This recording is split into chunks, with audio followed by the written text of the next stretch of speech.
10 ஆண்டுகள் அதிமுகவில் இருந்து நீக்கப்பட்டதால் டிடிவி தினகரனின் மனநிலை பாதிக்கப்பட்டுவிட்டதாக கூறியுள்ள ஆர் பி உதயகுமார், பொதுவெளியில் டிடிவி தினகரன் எதை வேண்டுமானாலும் பேசிவிடலாமா எனவும் வினா எழுப்பியுள்ளார். 10 ஆண்டு காலம் அடிப்படை உறுப்பினர் இருந்து அம்மா அவர்களால் நீக்கி வைக்கப்பட்ட டிடிவி தினகரன் அண்ணன் அவர்கள் இன்றைக்கு தொடர்ந்து புரட்சி தலைவர் எடப்பாடி அவர்களை பற்றி அவதூறு பரப்புவது மட்டுமே தன்னுடைய கடமையாக கொண்டது.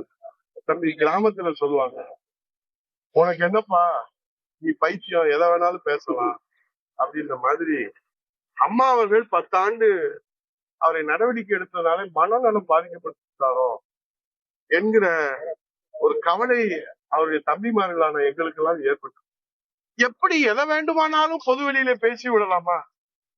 இது என்ன நியாயம்? மாண்புமிகு அம்மாவுடைய மறைவுக்கு பிறகு கட்சியும் ஆட்சியும் அபகரிக்க அவர் திட்டம் தீட்டினார். இதுதான் அவருடைய டிடிவி தினகரன் அவருடைய பருப்பு எடப்பாடி இடத்துல